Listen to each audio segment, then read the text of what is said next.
사람들은 자기에 대해서 예민하죠. 내가 다른 사람에게 어떻게 비춰지고 있느냐, 내가 어떤 평판을 받고 있느냐. 그래서 사실은 자기가 있는 것보다도 자신의 현재 모습보다도 좀 더 미화해서 좀 더 확장시키고 좀 더 증폭시켜서 자기가 5만큼 되면 10만큼 보이고 그렇게 평가받는 거를 좋아해요. 그렇지 않습니까? 그런데 나는 10 정도 된다고 생각하는데 나를 5 정도로 평가했다. 기분 나쁜 거예요. 그 사람 원수 되는 겁니다. 그래서 사람들은 아부하는 방법을 잘 알고 있어요. 아부하는 방법을 모르는 사람이 없는 것 같아요. 그 사람에게 맞추어 주고 그 사람이 가지고 있는 것들보다도 좀 더 낮게 평가해 주고 그게 자기에게 유리하다는 걸 알기 때문입니다. 그래서 여러분, 우리는 사회적인 존재이기 때문에 사회적인 평판에서 자유로운 사람은 아무도 없지만 그것이 도리어 우리에게 족쇄가 되고 그것 때문에 힘들어하는 이웃들도 얼마나 많은지 모르는 것입니다. SNS에서 돌아다니는 확인되지 않은 그런 얘기들, 뭐라고 하더라. 옛날에는 카더라 방송이라 그랬어요. 뭐라고 하더라. 아무런 검증도 확인도 되지 않았습니다. 그런데 그 카더라 방송이 온 세상을 돌아다니면서 그 사람을 특정 짓고 그 사람에 대해서 사람들이 선입감을 가지게 만들고 그 사람에 대해서 어떤 감정을 품게 만드는 그런 희한한 세상을 우리가 지금 살아가고 있고 이전에도 별반 다를 바가 없었습니다. 근데 오늘 우리는 이 말씀을, 본문의 말씀을 읽으면서 참 가슴 아픈 내용을 읽게 되는 거죠. 왜 그렇습니까? 다윗이 참 기구한 삶을 살았구나. 왜 그러냐면 근심 때문에 영과 혼과 눈이 다 쇠하여졌다. 그리고 내 일생이 슬픔이었다. 내가 살아온 동안까지 나는 탄식으로 지냈다. 이런 얘기들을 보는 거예요. 심지어는 친구들이 나를 배관시했다. 나를 그냥 회피하면서 투명인간으로 그냥 취급하고 넘어가고 내 주변 사람들은 나를 욕하고 대적들이 욕하는 것까지는 이해가 되는데 내 이웃들까지도 나를 심하게 대하고 조소하고 경멸하는 그런 상황에 내가 있습니다. 그게 하루 이틀로 끝난 것이 아니라 지금 내가 사는 날까지 계속되고 있습니다. 이렇게 얘기하는 거예요. 자, 그러면 우리는 어떻게 보죠? 어떻게 봅니까? 참 다윗이 안 됐구나. 우리는 그렇게 생각해요. 저도 그렇게 생각해요. 그런데 다시 한번 생각해 보십시오. 이게 우리가 성경적인 맥락을 모르고 이 글을 쭉 읽었다 그러면 무슨 생각을 하게 될까요? 그 사람 그럴 만한 이유가 있을 거야. 아니 땐 굴뚝에 연기 나겠나. 친구들이 그를 회피하고 이웃들이 그에 대해서 심하게 대하고 그리고 대적들이 욕을 하고 이럴 때는 뭔가 빌미를 제공했기 때문이 아니겠나. 이런 합리적 의심을 하는 거죠. 그렇지 않습니까? 누군가가 어떤 일을 당했다 그러면은 그 일에 대해서 우리는 그 사실관계 유무를 확인하기 전에 벌써 그렇게 단정 짓고 그리고 들어가는 거죠. 사회 일반의 경향성입니다. 일반 사람들이 그렇게 하는 거예요. 그리고 우리들도 그런 트랩에 걸려 있는지도 모릅니다. 누구에 대해서 어떤 사람이 한마디 툭 던진 거를 계속 그 렌즈를 가지고 그를 보는 거죠. 교회에 대해서 가지고 있는 렌즈들을 그대로 보는 거죠. 일반 대중들이 교회는 그래 라고 하는 그런 부분들을 사람들은 공유합니다. 자, 그런데 이런 평균적인 사고, 평균적인 그런 여론, 어떻게 보면 사회 일반이 보편적으로 생각하는 이것들이 다 옳으냐 하는 거예요. 로마 그리스 신화, 그 그리스 신화에 프로크루스테스라고 하는 그런 그 거인 얘기가 나옵니다. 프로크루스테스는 이 사람은 그 아테네 주변에 사는 강도였어요. 지나가는 사람 잡아다가 자기 침상에 눕혀봅니다. 근데 프로크루스테스가 잘하는 게 뭐냐면 침상에 딱 눕혀가지고 자기 침상에서 좀 모자라다 그러면은 잡아 늘리는 거예요. 목하고 다리하고 잡아가지고 꽉 늘려버리는 겁니다. 어떻게 될까요? 꼭 봐야지 되겠습니까? 어떻게 될 것 같습니까? 확 늘려버리면 못 살아요. 근데 그 침상보다도 더 크다 그러면 어떻게 해요? 잘라요. 이렇게 침상에 맞춰가지고 칼로 내리쳐서 발목도 자르고 목도 자르고 자를 뿌리는 거예요. 그러니까 여러분 어떤 한 기준에 맞추어서 그 사람을 그렇게 재단한다라고 하는 거는 그거는 어떻게 보면 기준에 맞추었다고 얘기를 해서 다 정당할 것 같지만 어때요? 죽이는 거예요. 무서운 겁니다, 여러분. 어떤 기준이 있어서 그 기준에 맞췄어. 그래서 작은 거는 늘리고 그리고 큰 거는 잘라내버려서 맞춰버렸어. 1940년대에는 제트기가 개발이 됐어요. 근데 이 제트기를 가지고 운용하던 미 공군에 엄청난 사고가 일어나기 시작했습니다. 뚝뚝뚝뚝 떨어지는 거예요. 어느 날은 하루에 17대가 떨어져요. 그래서 미 공군이 골머리를 쌓는 겁니다. 이게 조종사 과실이냐 부품 결함이냐 안 그러면 비행 훈련이 잘못된 거냐 모르는 사이에 기내 폭발이 있었냐 뭐 이런 여러 가지 것들을 가지고 조사에 착수했습니다. 근데 발견되지가 않는 거예요. 근데 그때 길버트 데니얼스라고 하는 한 중위가 젊은 중위 23살짜리인데 이 사람이 등장을 하게 됩니다. 그래서 면밀하게 모든 것들을 다 살펴봐요. 그런데 이 길버트 데니얼스가 주목한 것이 한 군데 있었습니다. 그게 뭐냐면 조종석이었어요. 이 조종석은 1926년도에 개발이 된 것입니다. 조종사들의 신장과 팔 길이, 발 길이, 그리고 앉은 키 이런 모든 것들을 다 평균을 내서 가장 평균치가 되는 조종석을 마련한 것이었어요. 근데 벌써 20년이 지나간 것입니다. 그동안에 신장이나 이런 모든 것들이 다 변화가 됐는데 그 평균적인 조종석을 계속 고집하고 제트기에도 적용을 한 것입니다. 근데 알고 보니까 그 예민한 순간에 기류가 바뀌고 기압이 바뀌고 이런 저런 예민한 순간에 이 평균적인 조종석에 앉아있는 조종사들이 이 기기 작동을 잘 못하는 거예요. 평균이 잘 안 맞는 거예요. 그래서 실제적으로 길버트 데니얼스가 4063명의 조종사를 데리고 평균치를 쟀어요.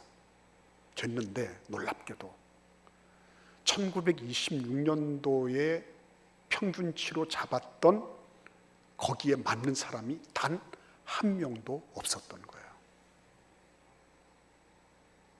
조종사들은 앉을 때마다 불편한 것입니다. 근데 그 불편을 무릅쓰고 최신 기종을 운항을 하는데 그게 잘 맞아떨어지지 않은 거예요. 결론, 각 계일에 맞게끔 조종석을 만드십시오 하는 거였어요. 여러분, 평균이 가지는 함정이 얼마나 무서운 줄 아십니까? 내가 평균적으로 생각한다 그러면 안정감이 있고 평균 안에 들어가면 그러면 사람들 눈에 띄지 않기 때문에 나름으로 안도를 하는 그런 경향성을 사람들은 가지고 있습니다. 그러나 실제로 평균은 위험한 것입니다. 평균치를 다 냈는데, 그러니까 여러분, 우리가 자동차를 타더라도 자기 키에 맞춰서 자동차 시트를 위아래로 좌우로 뭐예요 이게, 앞으로, 예? 전후로 이렇게 맞추잖아요. 예. 개별적이어야 된다는 거죠. 오늘 우리가 생각할 부분이 그 부분입니다. 평균에 맞추어서 생활한다.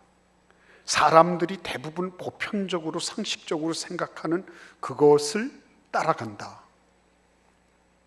그게 안전해 보이고 그게 일반적이기 때문에 모난 돌이 정 맞는다고, 그래서 그게 괜찮아 보이는 것처럼 보이지만 사실은 위험할 수 있다는 거죠. 위험할 수 있다는 거죠. 그러니까 지금 다윗이 말하고 있는 이런 모든 부분들, 내 일생이 슬픔으로, 나의 연수를 탄식으로, 내 기력은 쇠약해지고 내 뼈도 연약해지고 내 모든 대적들 때문에 욕을 당하고 하는 이런 모든 것들이 어떤 것입니까? 지금 다윗이 가지고 있는 사회적인 편견, 선입관, 그렇죠? 사울 왕은 그랬을 거예요. 저놈이 나의 영광을 빼앗아갔다. 내가 나가서 골리앗을 어떻게 한번 하려고 그랬는데 저놈이 가로챘다. 그런 루머들, 심지어는 내 아들까지 꼬드겨서 내 아들 요나단이 나를 음해하는 일에 함께하도록, 저놈이 저렇게 아주 나쁜 술수가 능한 놈이다, 뭐 이런 식으로 그런 루머들 얼마든지 유포될 수 있는 거죠. 그런 사이에 지금 끼어 있는 것입니다. 사방이 그런 거죠. 어떻게 삽니까? 사방이. 그런데 하나님께서 이런 상황 속에 있는 다윗을 건져주시는 방법이 있었던 거죠. 우리는 그걸 알고 싶은 겁니다. 우리가 그걸 모르면 남들이 나를 향해서 말하고 있는 그 말, 남들의 시선에 의해서 내가 나를 교정해야 돼요. 그들에 맞게끔 내가 내 삶을 고쳐야 돼요. 그들의 시선을 나는 예의주시하면서 그들이 어떻게 하나, 그들이 어떻게 느끼나, 그들이 어떻게 나를 평가하나, 그 점수에 따라서 내가 일비해야 되는, 내가 내 인생을 사는 것 같지만 사실은 다른 사람의 시선을 살아가는 희한한 사람이 될 거예요. 그래서 피곤해지는 겁니다. 다른 사람들을 이렇게 시선에 맞춰서 살다가 집에 오면 폭발해 버리는 거죠. 집에 오면 나는 나대로 좀 살고 싶은데 나대로 살도록 내버려 두지 않는 거예요. 부부간에 그래서 굉음이 나고, 그래서 부모 자식 간에도 어려워지고, 친한 친구들 사이에 그래서 폭발음이 들리고 하는 거 아니겠어요? 세상은 끊임없이 평균을 요구합니다. 너 평균적으로 살아. 너 그렇게 살다가 죽는다. 교회에 대해서 평균적으로 생각하는 거, 그거 너 받아들여. 네가 지금까지 그렇게 살았다고 해서 그게 다가 아니야. 이제는 세상이 달라졌어. 시대가 달라졌어. 평균을 사는 게 제일 안전한 거야 라고 세상이 강요하는 것입니다. 그런데 하나님은 그런 와중에 다윗을 건져주십니다. 우리 같이 7절에서 9절 말씀을 함께, 7절에서 8절 말씀을 함께 읽겠습니다. 내가 주의 인자하심을 기뻐하며 즐거워할 것은 주께서 나의 고난을 보시고 환난 중에 있는 내 영혼을 아셨으며 나를 원수의 수중에 가두지 아니하셨고 내 발을 넓은 곳에 세우셨음이니이다. 저는 이 말씀을 묵상하면서 왜 이 말씀 속에 나라고 하는 말이 그렇게 강하게 와서 닿는지 몰라요. 여기 보시면 내가 주의 인자하심을 기뻐하고, 나예요. 주께서 나의 고난을 보시고,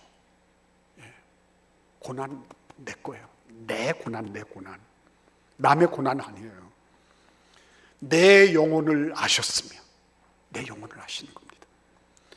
나를 원수의 수중에 가두지 않으셨다. 내 발을 넓은 곳에 세우셨다. 전부 어떤 거예요? 나예요. 그리고 주님이에요. 나하고 하나님이 어떻게 돼요? 1대1로 대응하는 거예요.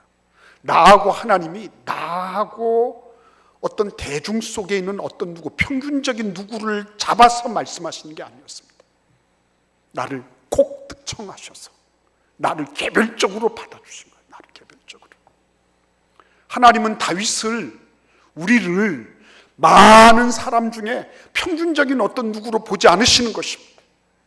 우리를 한 사람 한 사람, 온 우주에 유일하게 하나 있는 그런 존재로, 개별적인 존재로 우리를 그렇게 받아주고 계시다는 거예요. 다윗은 하나님의 그런 대접을 받았습니다.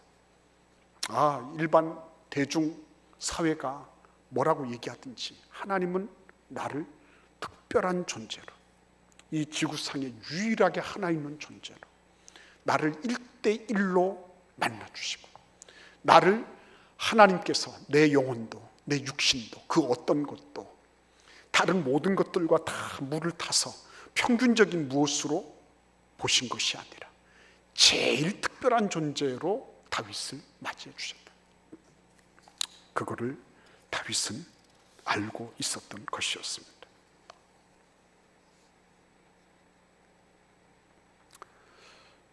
사람들의 의견을, 다윗에 대한 의견을 평균해서 다윗을 보신 것이 아니라 다윗이 가지고 있는 그 특별한, 다윗만이 가지고 있는 그 애절함, 그 누구도 알 수 없지만 그러나 그 예민한 감정의, 감성의 그 뒤안길에서 하나님이 주시는 특별한 그 은혜와 위로를 다윗은 누릴 수가 있었어요. 어느 누구도 그거를 조율해 줄 수가 없었습니다. 그러나 하나님은 그렇게 해 주셨던 거예요. 나를 나로 하나님 맞아 주신다. 나를 나 개인으로, 나 자신으로, 나라고 하는 특별한 개성 있는 존재로 하나님이 나를 보고 계시다. 큰 은혜였습니다. 네. 그는 그래서 하나님께로 자기 개인으로 나아갈 수 있었어요. 위장하거나 포장하거나 하나님 앞에 잘 보이기 위해서 또 다른 가면을 쓰거나 연기를 할 필요가 없었습니다. 목동일 때는 목동일 대로, 도망칠 때는 도망칠 대로, 모함과 중상을 당해서 가슴 아플 때는, 그래서 심장에서 피가 철철철 흐를 때는 그대로 하나님께 나아갈 수 있었어요. 그렇게 하나님이 다윗을 맞아주신 거예요. 그런데 여러분, 그럼에도 불구하고 거기까지 좋아요. 참 감사하죠. 근데 문제는 뭐예요? 현실은 안 바뀌었다는 거죠. 이게 무서운 것 아닙니까?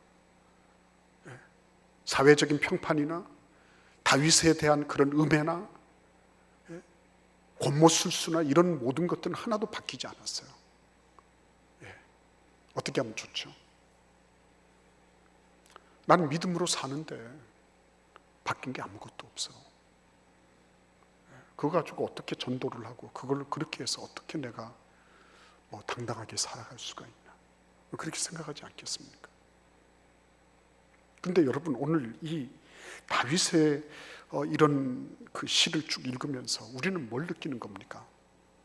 하나님께서 다윗을 기르신 방법이 있었을 것이다, 이런 생각하지 않으세요? 예? 우리가 지난 그 회복의 습관 새벽기도 시간에도 같이 많이 생각을 했지만,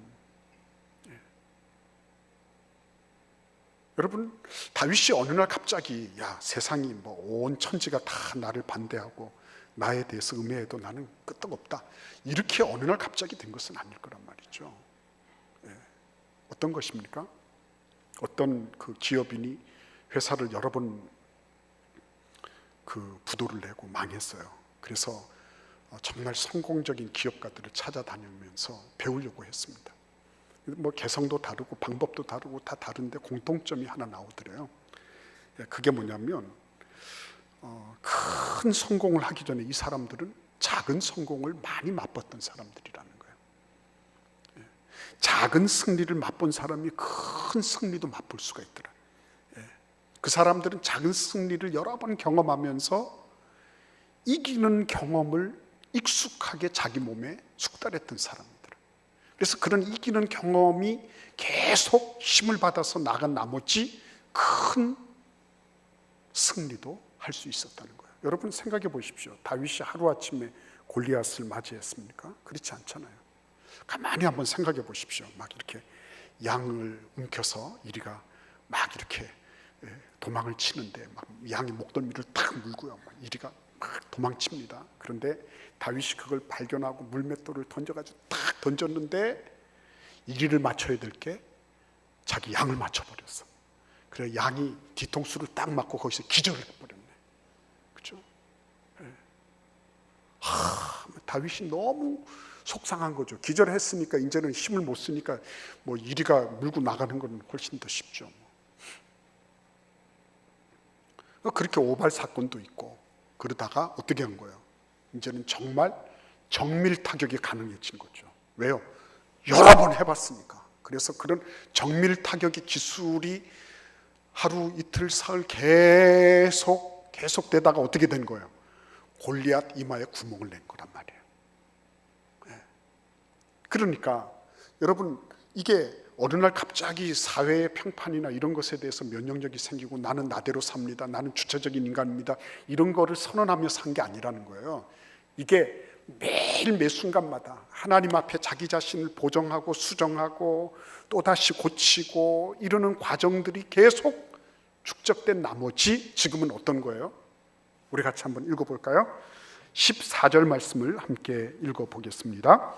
여호와여 그리하여도 나는 주께 의지하고 말하기를 주는 내 하나님이시라 하였나이다. 그러하여도 온 세상이 나를 반대하고 온 세상이 나를 경멸하고 멸시하고 내 친구들은 나를 투명인간 취급하고 나는 무시와 그리고 정말 사람들 사이에서 이루 말할 수 없는 천대를 받는다 할지라도 그래도 하나님은 내 하나님입니다.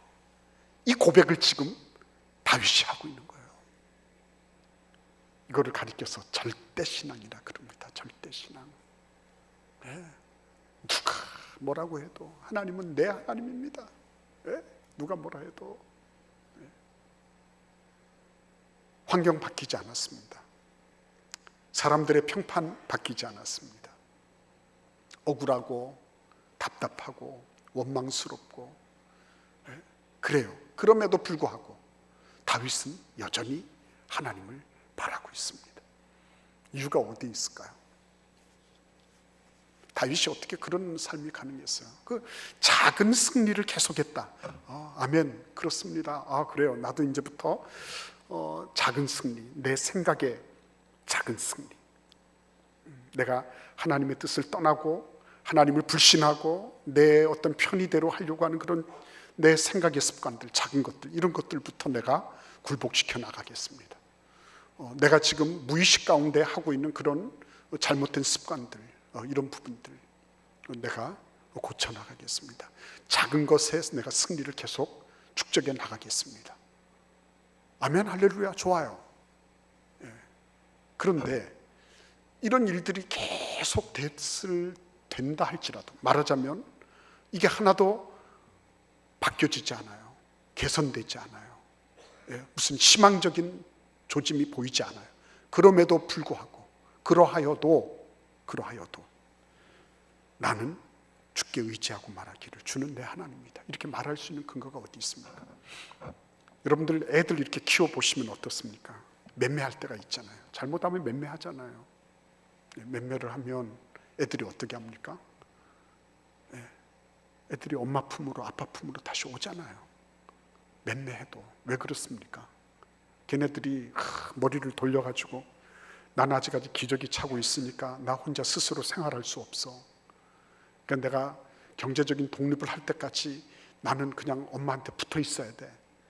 이렇게 해서 아주 명민하게 생각을 하고, 그래서 기저귀 차고 찔찔 울면서 엄마, 그리고 가서 안기고 이렇게 하는 거예요? 아니잖아요. 걔네들이 그런 거 생각 안 합니다. 그런 거 생각 안 합니다. 그래도 시키지 않아도 엄마한테 오고 아빠한테 와요. 왜 그렇습니까? 애착 관계가 돼 있으니까 그런 거예요. 애착 관계가. 애착이라는 게 참 중요하더라고요. 한 2세에서 3세까지 애착이 형성이 된다 그래요. 이 애착 관계가 잘 형성이 돼야지 아이들이 신뢰감도 가지고 또 정서적으로 안정이 되고 사회성도 발달을 하고 이렇게 한다는 거예요. 그래서 애착을 있는 그런 아이들은 그 애착 대상이 되는 엄마, 엄마하고 항상 같이 붙어 있고 싶어요. 그 당연한 거예요. 엄마 떠나면은 불안해하고 다른 사람들하고 이렇게 하는 것도 싫어하는 거예요. 당연한 거예요. 그게 건강한 겁니다.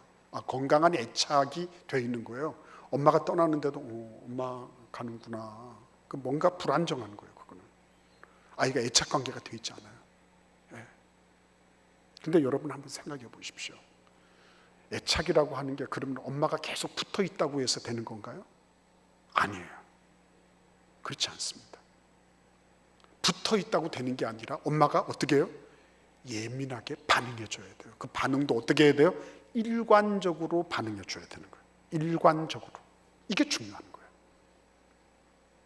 다윗이 하나님을 알아가고 하나님을 경험할 때 어떻게 했어요? 하나님 앞에 힘들고 어려운 일을 가지고 갔어요. 하나님 목말라요. 그럴 때 하나님이 잔잔한 물가로 그를 이끄시는 거예요. 하나님 나 배고파요. 그러면 하나님이 그를 또 푸른 풀밭으로 그를 이끄시는 거예요. 하나님은 내가 목동이지만 하나님은 내 목자가 되시는구나. 하나님은 내 필요에 대해서 예민하시구나. 하나님은 나에 대해서 나의 조건과 상황과 형편에 따라서 나를 평가하시는 게 아니라 나를 있는 그대로 완전히 나를 수용해 주시는 분이구나. 근데 그게 변함없이 일관적이구나. 이거를 다윗이 알았던 거예요. 하나님은 다윗이 변함없이 사랑하시는 그 사랑을 누리도록 그 깊은 애착 속에 들어가게 하신 거예요. 깊은 애착 속에. 나를 만드시고 지으신 내 아버지의 품, 거기에서 완전히 DNA 하나까지 완전히 일치되도록 하나님께서 너는 내 것이다. 네가 비록 힘들고 어려워도 너는 내 것이다. 네가 아파할 때 나도 아프고 네가 기쁠 때 나도 기쁘다. 제가 이번에 노년 영성학을 하면서 배운 게 있어요. 하나님은 조문하시지만 조문 받으시는 분이시다. 무슨 말씀이냐면요, 힘들고 어려워하는 이들을 하나님이 위로하시러 가신 겁니다. 근데 그 위로하러 가신 그 하나님께서 너무 이 상처를 입은 이를 보면서 너무 힘들어 하시는 거예요. 상처받은 그 사람의 상처를 보시면서 너무너무 힘들어 하시는 거예요. 그래서 하나님이 위로를 하러 오셨지만 실제로는 너무너무 아파하시고 고통하시기 때문에 그분을 위로해야 되는 그런 상황 속에 들어가게 됐다 하는 얘기예요. 얼마나 하나님이 나의 작은 신음소리에도 반응하시는지. 내가 지금 이 세상의 그런 내적으로 외적으로 나를 향하여 쓰나미처럼 달려드는 이런 대적의 음해와 그런 공작과 나를 넘어뜨리기 위한 그런 술수들을 앞에서 하나님은 여전히 변함없이 나를 보호하시고 나를 대해주고 계시더라. 그게 다윗이 가지고 있었던 하나님에 대한 애착이었어요. 어떻게 보면 다윗을 하나님께서 애착의 단계로 이끄신 것처럼 보이지만 어떻게 보면 하나님이 다윗에게 애착되신 것 같아요. 디모데후서 2장 13절 말씀에 이렇게 말씀하십니다. 우리는 미쁨이 없을지라도 주는 항상 미쁘시니 자기를 부인하실 수 없으시리라. 미쁘시다는 말은 믿었다는 말입니다. 믿음직하다는 말씀이에요. 근데 주님은 항상 믿음직한 분이에요. 이랬다 저랬다 하지 않으세요. 상대적으로 대하지 않으세요. 사람들이 보는 일반적이고 평균적인 눈으로 그렇게 보지 않으세요. 항상 변함없이 사랑하는 아들 예수 그리스도를 값주고 사실 정도로 그렇게 귀중하게 여기신, 더 이상 빼거나 더할 것이 없을 정도로 절대적으로 사랑하시고 변함없이 사랑하시고 영원히 사랑하시고 그 사랑으로 우리를 보고 계시다.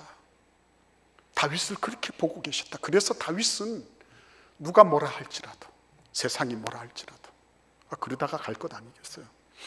그렇죠? 그러다가 갈 거예요.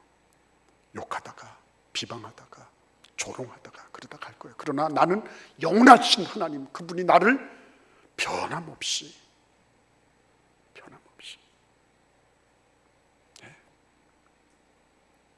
하나님은 항상 미쁘시게 그렇게 나를 봐주실 거기 때문에 나는 당근, 그죠? 우리 애들이 잘 씁니다. 당근 나는 하나님께로 가. 게임 끝이에요.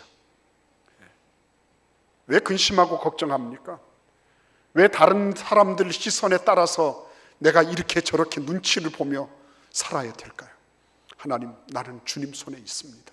이래도 저래도 하나님 나를 만드셨고 지금까지 인도하셨습니다. 나는 하나님 앞에 바르게 살기를 바라고, 내가 사람들의 시선에 따라서 이렇게 저렇게 카멜레온처럼 변하는 그런 동물과 같은 그런 존재로 나는 살고 싶지 않아요.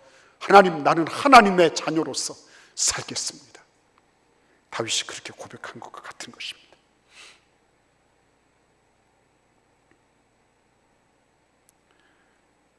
오늘 24절 말씀처럼 여호와여, 그러하여도 주는 내 하나님이시라 하였나이다.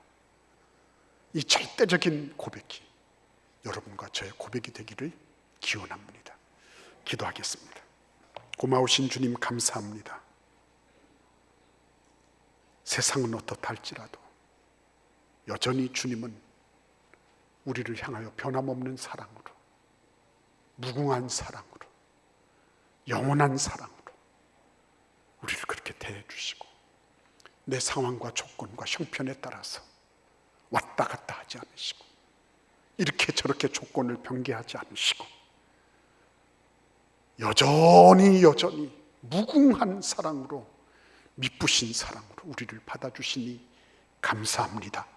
이 믿음 가지고 세상 앞에 당당히 서고 자녀들 앞에 분명히 말할 수 있는 그런 멋진 부모, 멋진 할아버지 할머니 다 되고 우리 자녀들 되도록 축복하여 주옵소서. 예수님의 이름으로 감사하며 기도하옵나이다. 아멘.